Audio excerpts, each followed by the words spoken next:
Usisahau kushare, kusubscribe na kulike.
Waheshimiwa mapadri wa jimbo letu la Geita, waheshimiwa waamini wote, tumsifu Yesu Kristo.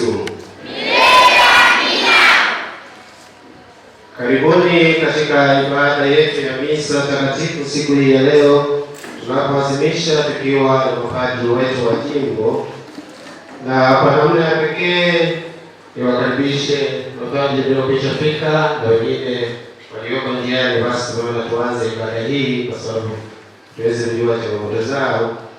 Karibuni sana katika parokia yetu ya Rudiheke, na waamini wote nawakaribisha tushiriki adhimisho hili la misa.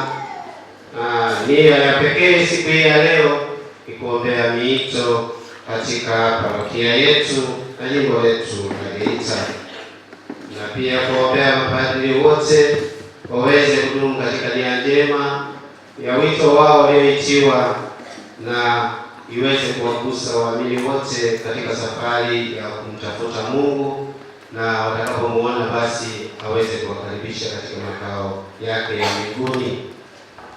Katika azimisho hili pia ziko nia mbalimbali za waamini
usikilize kwa wema maombi ya watu wako, na uzijalie nyakati zetu amani yako, kwa njia ya Bwana wetu Yesu Kristo mwanao, anayeishi na kutawala nawe katika umoja wa Roho Mtakatifu Mungu milele na milele.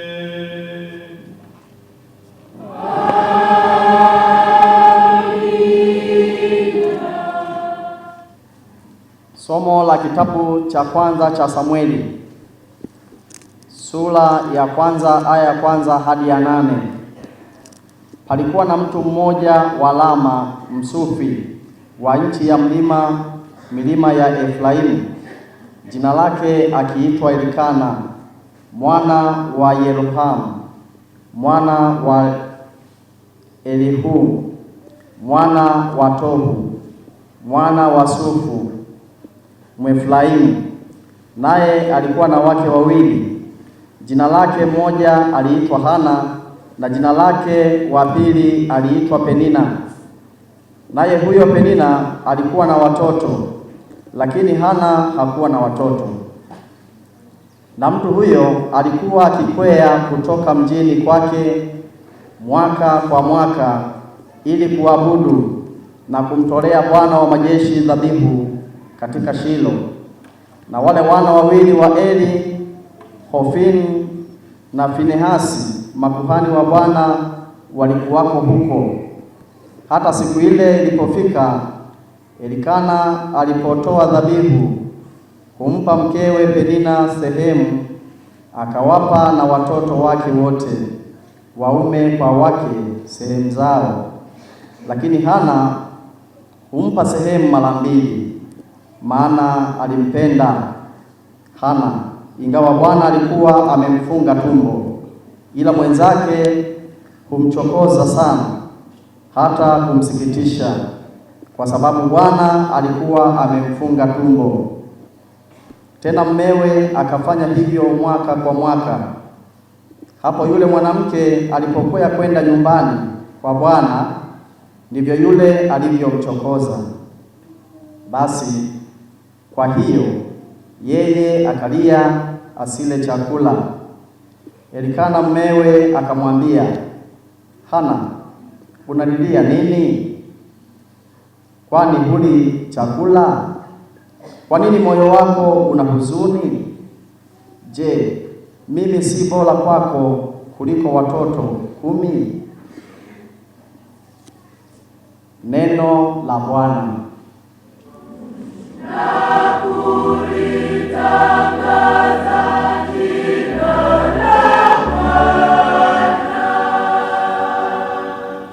Nitaziondoa nadhiri zangu kwa Bwana, naam, mbele ya watu wake wote, katika nyua za nyumba ya Bwana, ndani yako, Yerusalemu.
sura ya kwanza aya 14 mpaka ya 20. Baada ya Yohane kutiwa gerezani, Yesu alienda Galilaya akihubiri habari njema ya Mungu, akisema, wakati umetimia na ufalme wa Mungu umekaribia. Tubuni na kuiamini Injili. Naye alipokuwa akipita kando ya bahari ya Galilaya, akamuona Simoni na Andrea nduguye wakitupa jarife baharini, kwa maana walikuwa wavuvi. Yesu akawaambia, njooni mnifuate, nami nitawafanya kuwa wavuvi wa watu. Mara wakaziacha nyavu zao wakamfuata. Akaendelea mbele kidogo, akamwona Yakobo wa Zebedayo na Yohane nduguye, nao pia walikuwa chomboni wazitengeneza nyavu zao. Mara akawaita, wakamwacha baba yao Zebedayo ndani ya chombo pamoja na watu wa mshahara, wakaenda wakamfuata. Neno la Bwana.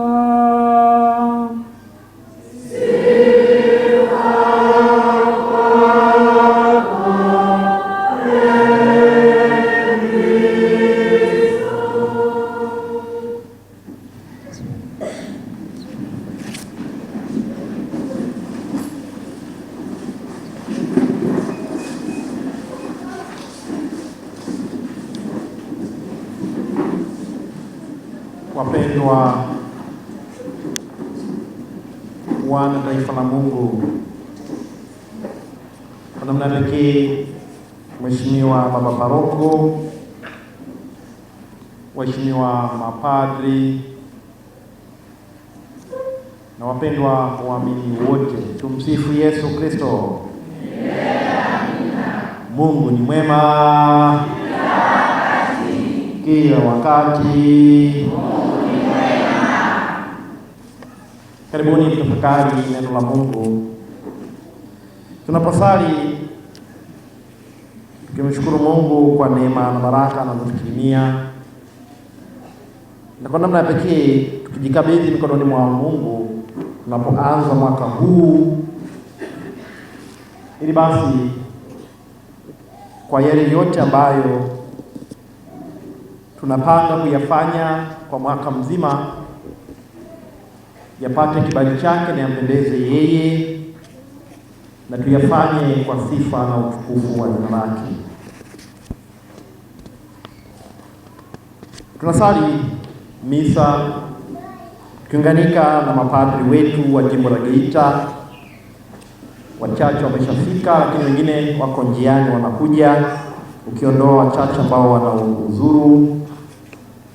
Tumekuja kuunganika pamoja nanyi, kwanza kuwapongezeni kwa hatua ambazo mnaendelea kuzifanya na mlizozifanya za kujenga parokia hii, lakini pia tunakuja kuwatia moyo na kuambia yanawezekana.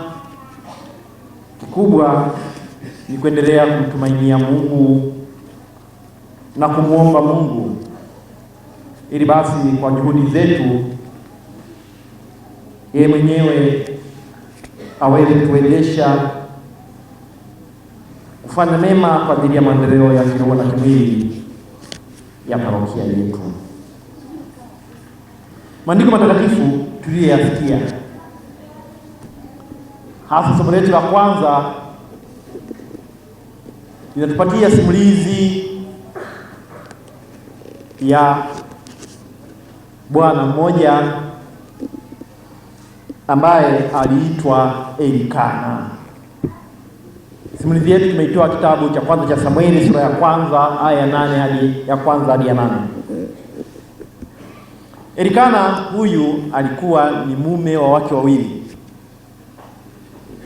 Mke mmoja aliitwa Hana na mwingine akaitwa Penina.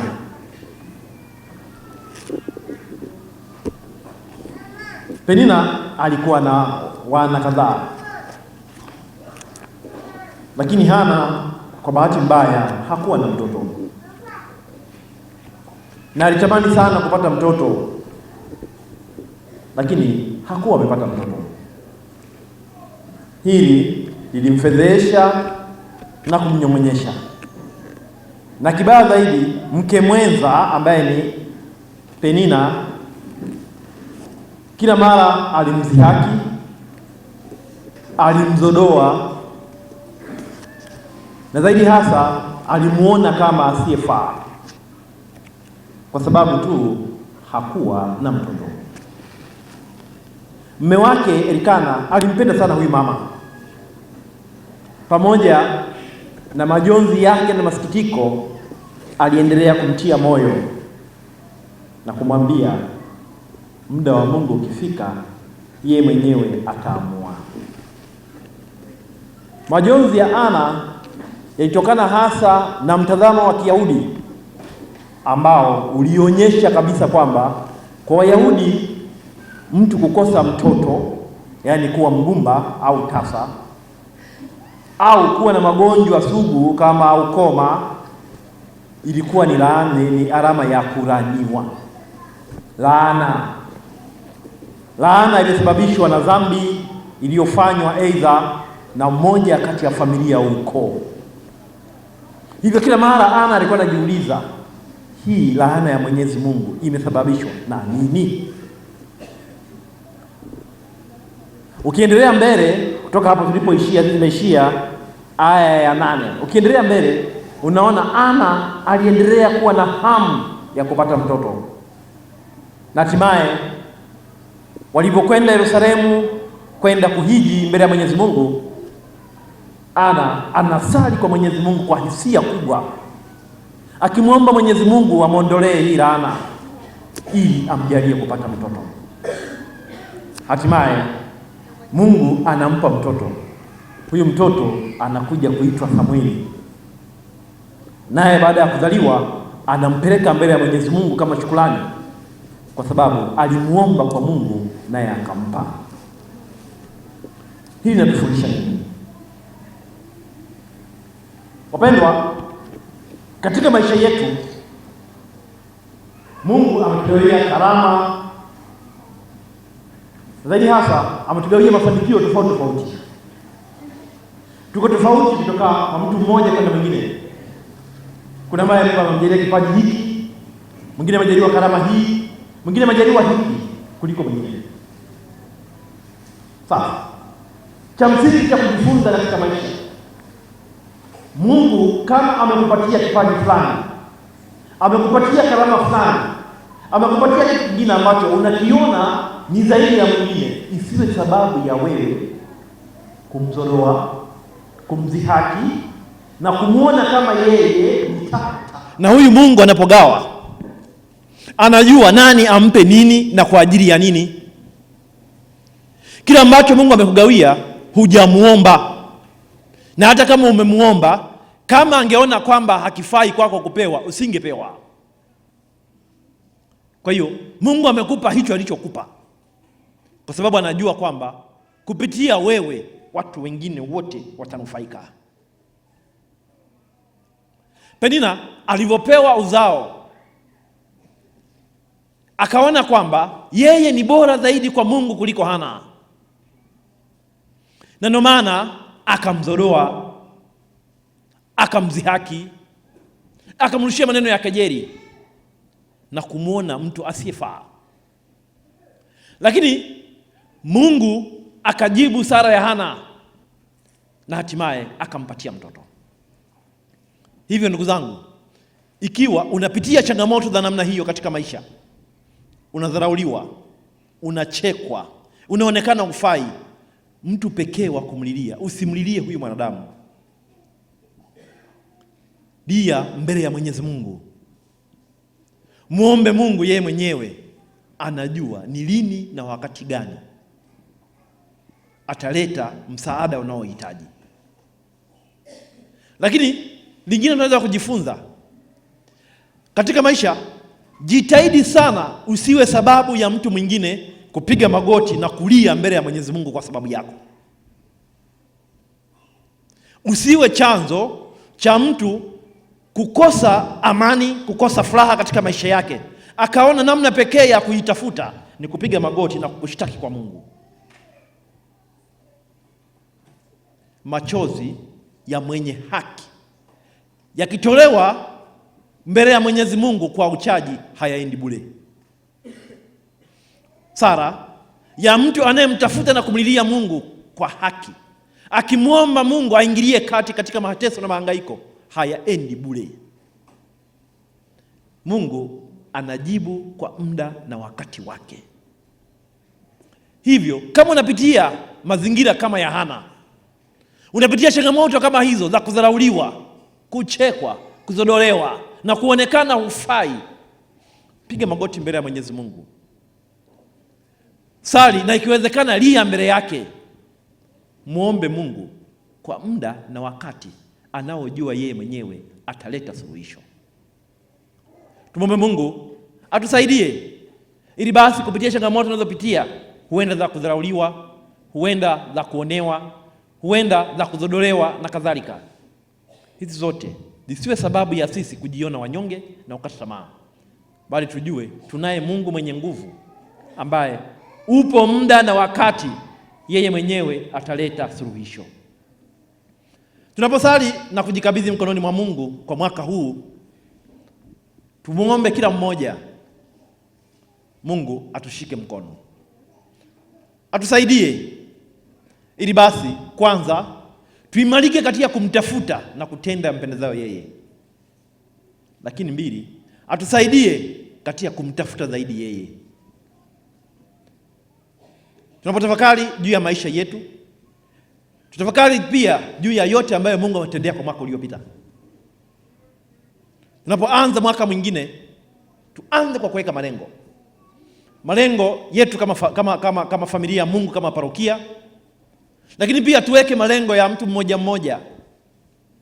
Kama ulikuwa huishi vizuri Ukristo wako, ni wakati wa kuweka malengo. Kwa mwaka huu walau nipige hatua moja kiroho.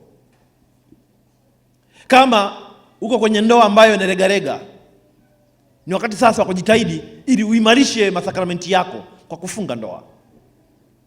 Kama katika kumtumikia Mungu umeregarega, ni wakati wa kujichunguza na kuona ni wapi ulipokosea na kurekebisha ili kupiga hatua katika kumtafuta Mungu. Mungu natusaidie na tuimarishe kama wanaparokia katika yote tunayoyapanga na kuyafanya ili yampendeze Mungu na tuyafanye zaidi.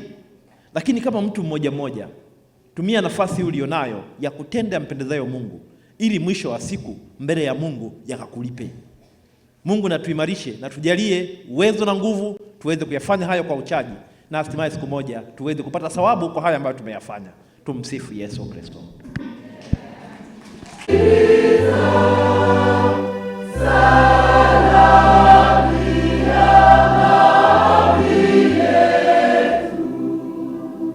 Watie moyo vijana wetu wapende kufuata mwito wako, e Bwana. Sikiliza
Mheshimiwa viongozi wa Kanisa la Waamini, Waadventista pamoja na waamini wote, tumsifu Yesu Kristo. Basi chukue nafasi hii kwanza kushukuru Mwenyezi Mungu kwa nafasi hii ya pekee kwa kukutanisha siku hii ya leo tunapokutana na mapadri wetu wa jimbo. Lakini pia nishukuru mwenyekiti kwa niaba ya mapadri kuchagua parokia hii kwa ajili ya kuja kufungua mwaka mpya katika parokia yetu. Naomba tuwapongeze mapadri wetu.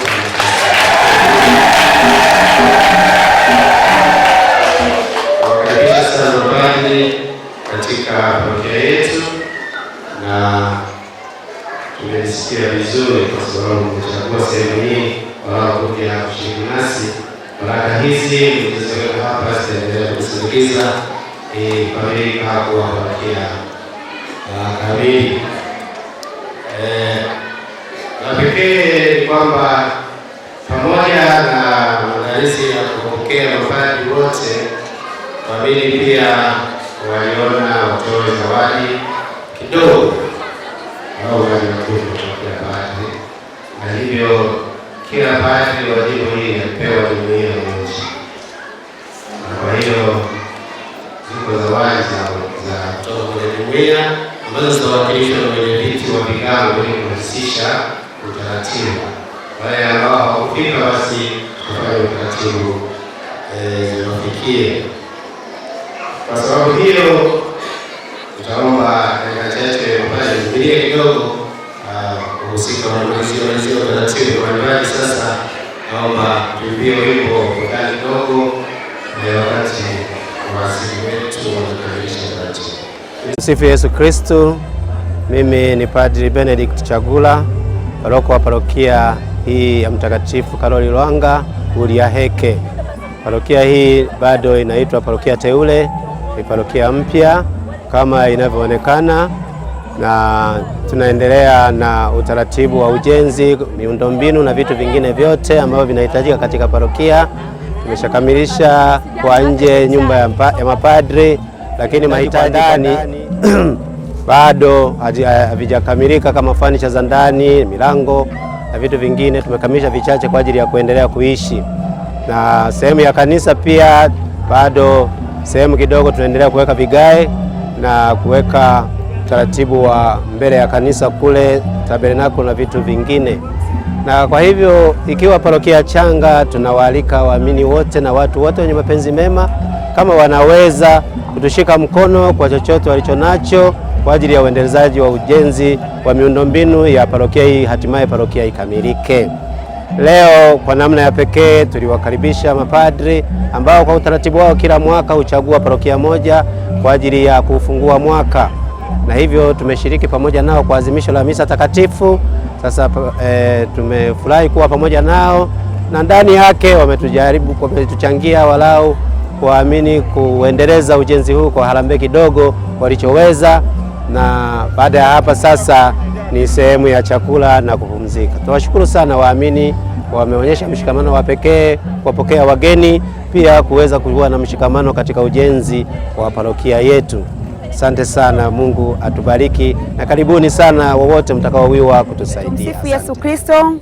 Kwa majina naitwa Selina Alquin Mapunda, muumini mbatizwa wa parokia ya Mtakatifu Karoli Lwanga. Leo tunamshukuru Mungu kwa sababu tumewapokea mapadri wote wa kutoka jimbo letu la Geita, wamekuja parokiani kwetu Buriaheke kwa ajili ya kufungua mwaka mpya 2026. Hivyo tunawapongeza sana mapadri wote kwa ujio wao katika parokia yetu teule ya Mtakatifu Karoli Lwanga Buriaheke. Mungu awabariki sana, tunawapenda sana. Lakini pia katika parokia yetu tunayo mahitaji mbalimbali.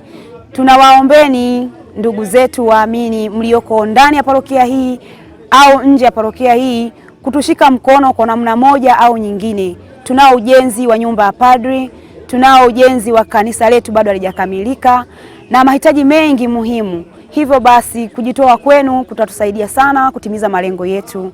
Basi karibuni sana kwa mchango wenu mbalimbali ili muweze kutusapoti. Kwa majina naitwa Jacqueline John, ni muumini kutoka parokia Mtakatifu Karoli Lwanga Buriaheke.